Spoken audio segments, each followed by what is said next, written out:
show, but away we go.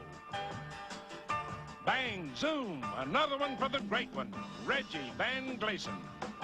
St. Louis Hustler, Lonnie and the Bandits smoke out the Padres.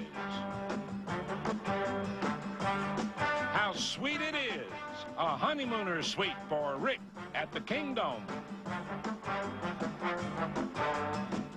To the moon, Alice. The Expos rerun the winning script.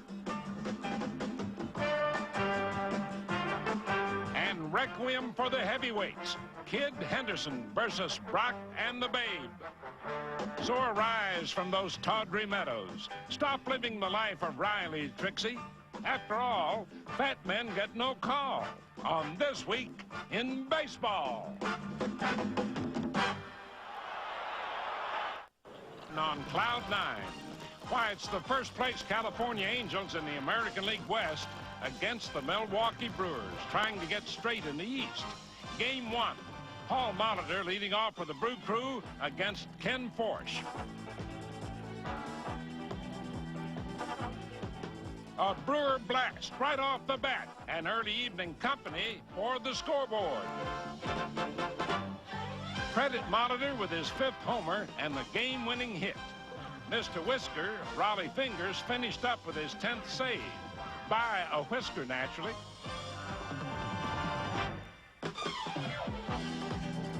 Four to 3 Brewers. But upstairs in Anaheim, the Angels have also developed a bullpen. Doug Corbett, formerly of Minnesota, pitched 2 hitless and scoreless innings in the next game to get his first victory. Credit Luis Sanchez with a hold.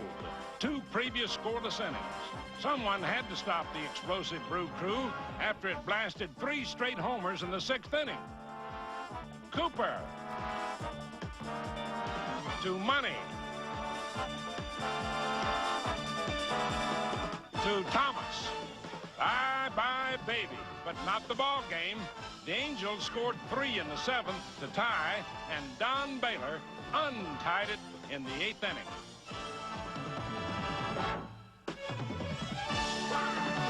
A 6-5 Angel win, thanks to home run number 7 for Dangerous Don. His 8th game-winning RBI. Game 3 in glorious Reggie vision, national TV. Reggie Jackson holding court in the 10th, score tied. Judge and jury watch it closely. And is it out or is he out? Reggie didn't know, neither did the umpire, but no evidence of the ball. So, case dismissed. Jackson's 7th homer, and his favorite kind. Filled with sound and fury, victory and suspense. Even better, it gave the Angels a grip on first place and number 1 in the ratings. Right, Reg? Down in 4th place, the Seattle Mariners were blowing their horns to the tune of a 5-game winning streak and 8 of 9. The Mariners have provided their share of treats in the Kingdom. 6 straight hits by Seattle's latest arrival, Rick Sweet, was one treat. Also, 11 late-inning wins and 17 comeback victories drove them bats and domed them. Other goodies? Well, the Mariners took over the league lead in defense. How about that? Seattle picked off 3 of 4 victories from Boston, covering the infield like the Dome's own shadow. Up the middle, the Cruisers, shortstop Todd Cruz and Julio Cruz at second, ranged fast and far, as did rookie third baseman Paul Cerna. Though not overloaded with big shots, the Mariners took over the league lead in hits, with Bruce Bochy closest thing to a big shot, leading the way with an average around 320, 432 with men in scoring position.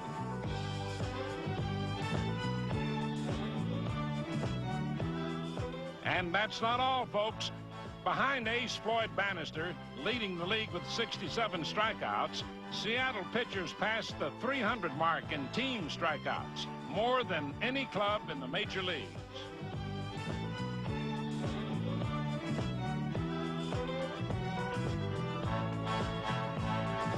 And to finish finish it off, the inspector, reliever Bill Caudle, leading the league in games finished, plus 37 strikeouts in 34 innings, 6 wins, 7 saves, and a 1.85 ERA. Little wonder the Mariners have been able to Caudle up to a winning record.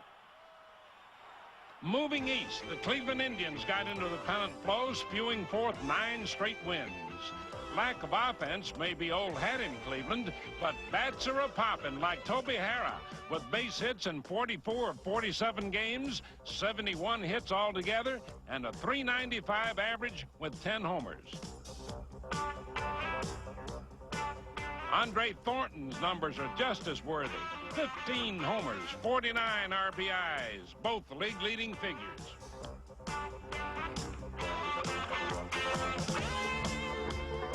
Cleveland's new power craze even affected little Miguel Delaney, who helped beat Lamar Hoyt and the White Sox with a rare home run, the first in 3 years for Delaney.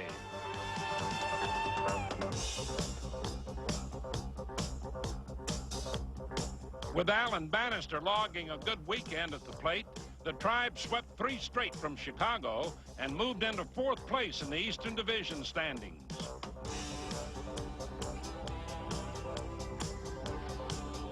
Actually, the Indians have surprised offensively, but defensively, they've had trouble keeping their feet on the ground. But in the first 7 games of the winning streak, Cleveland pitching and defense turned things around, allowing less than 1.5 earned runs per game.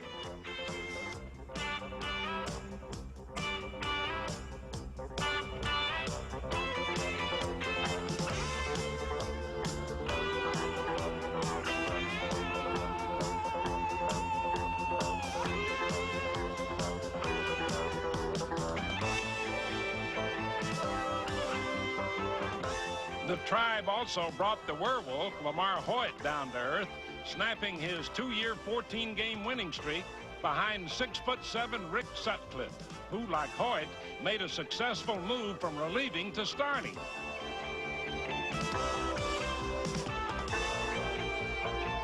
And large Lenny Barker shut off the undefeated record of Dennis Lamp, beating the Sox for his 6th win in 8 decisions. Should the Indians continue their pitching resurgence, figure them into the action in the American League East. And after a weekend of Minnesota's Homer-Domer, factor the New York Yankees back in the action. In a 3-game series at the Metrodome, the action was all bizarre. "Hey, where's the fly?" said Lou Piniella. "Upstairs, sweet Lou, in the ointment." And on the fly, Tom Brunansky with an inside-the-domer homer. Baseball bizarre in the Twins' new park. The New York Yankees discovered it right away and took advantage.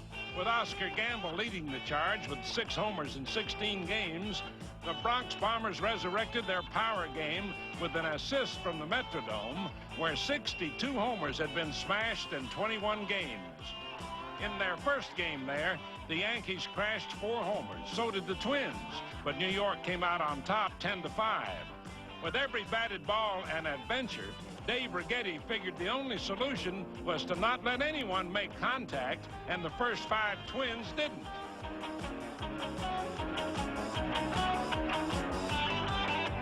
Eight strikeouts altogether, but Righetti still needed relief. Shane Raleigh picked up his 3rd save and 3rd win, while the Yankees won all 3 games with rallies in the final inning.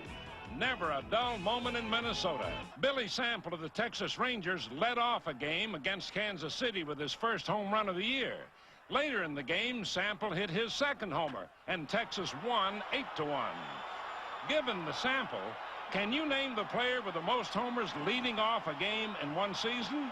Invest a thought, and the dividend should be forthcoming. It was Montreal Expos, defending champs in the National League East. After losing 11 of 15, Montreal got baseball in the right eye, winning 8 straight. Andre Dawson seems to be getting his batting eye and power stroke back on the beam as the Hawk ripped 2 game-winning RBIs in 4 days.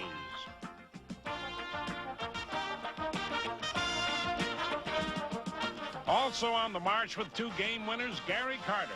3 home runs in 1 week raised Carter's season total to 10.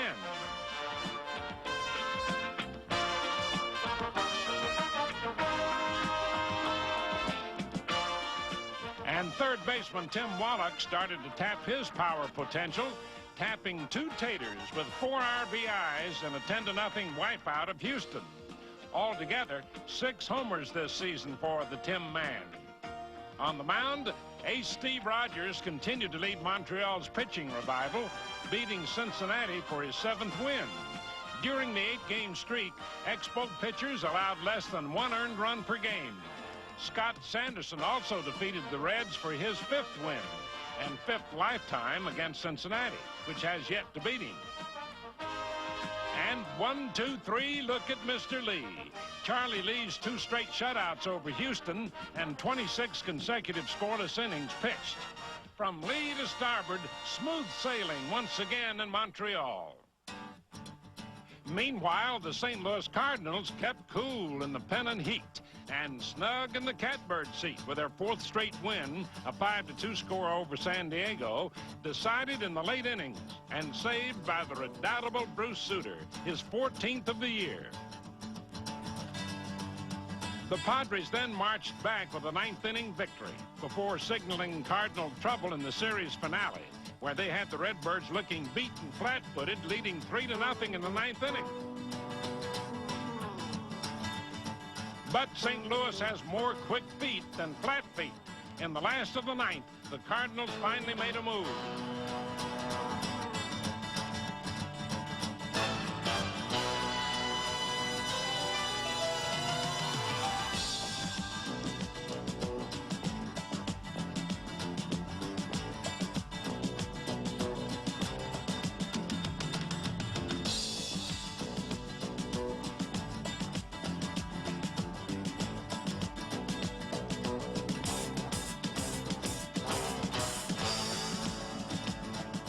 And just when the Padres looked ready to stop it, they unstopped it. With the score now tied, Dick Williams' objection led to ejection. Nevertheless, San Diego took command again in the 10th as St. Louis lost its grip. 2 runs home and a 5-3 Padre lead. Now it's the last of the 10th. George Hendrick on with a 2-out single. And Lonnie Smith, the league's top run scorer, the potential tying run and last hope at the plate.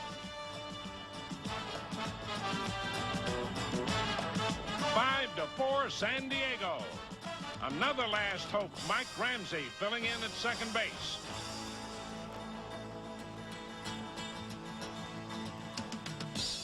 Smith races home. Tie ball game once again, 5-5.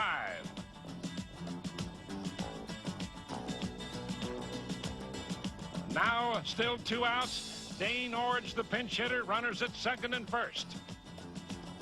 And there it is, a down-to-earth double Redbird comeback.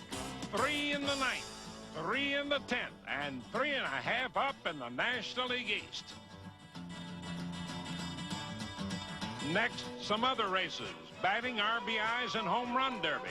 Pittsburgh's Jason Thompson, a big hit this season, second in the league with a .354 average and 13 homers, and 4th in RBIs with 36.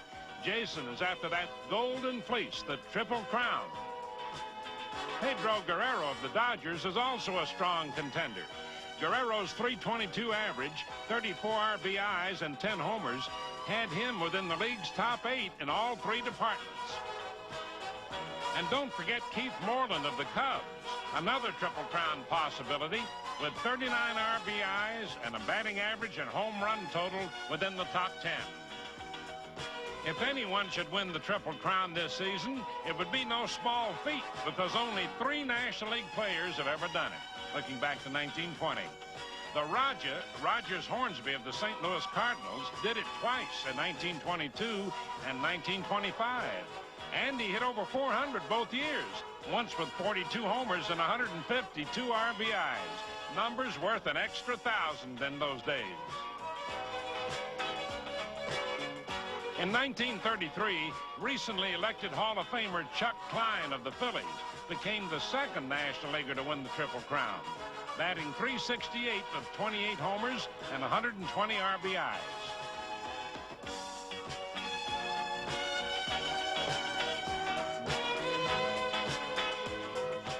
years later, in 1937, the Gas House Gang, or St. Louis Cardinals, had the league's last man to do it, Ducky Medwick. A .374 average, 31 homers, 154 RBIs, all Gas House style. 45 years since the National League has had a Triple Crowner, so good luck.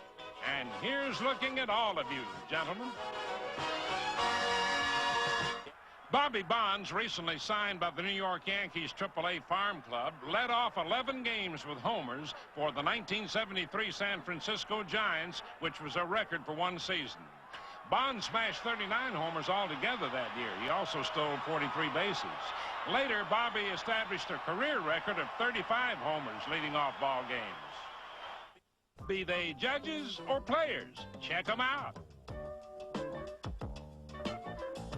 Just ask Alice. Some things are most confusing, like just who does Bill Buckner think he is? Only the Mad Hatter knows for sure. Matter of fact, who knows anything nowadays? Tweedledum? Tweedledee? Tweedledee, who's he? Great Scott. Or he. Or it. Or any of these whatevers. More and more questions in the wacky world of baseball screwballs. The Moon Man goes batty. And Youpie goes loopy. Where will they all turn next? A U-turn might be the proper turn here. Sometimes it just doesn't seem to be fair.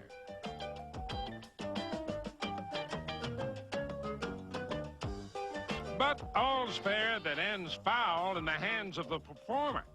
Right, pal? Don't worry, folks. He understands even if we don't. And from the far out to the double out. Double thrilling, twin killing. Turn them over, guys.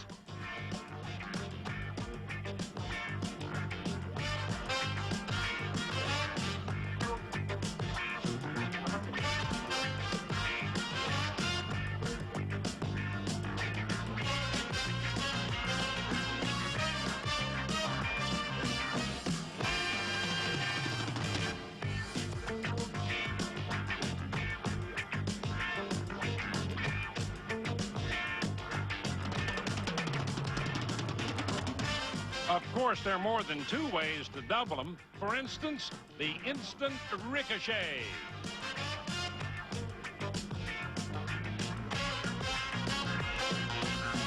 The flop bunt. Or the double sacrifice. Out the batter and the runner. All sorts of two-out plays.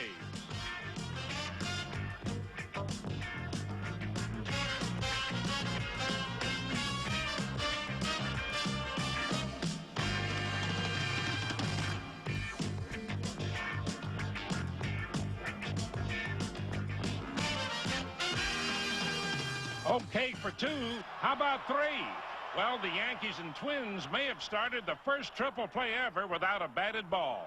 A strikeout, and both runners tried to advance, then retreat, and it was a profusion of confusion. 2 outs. 3 outs. Triple play, and without a batted ball.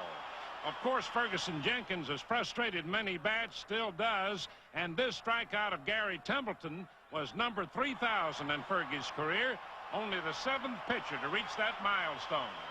Now to Dave Kingman, the K of Shea Stadium in the New York Mets. 14 homers, trailed only Dale Murphy for the league lead, and 38 RBIs also near the top, but with a .225 average, Kingman actually had 2 more RBIs than base hits. How about that? Finally, in search of record-breaking heights, Oakland's Rickey Henderson, recipient of this week's Gillette Special.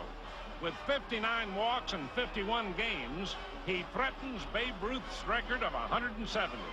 Of course, when Rickey isn't walking, he's running. With 51 steals in 51 games, Lou Brock's record of 118 looks shaky. So congratulations, Ricky. And that's all for now, folks. See you next week on This Week in Baseball.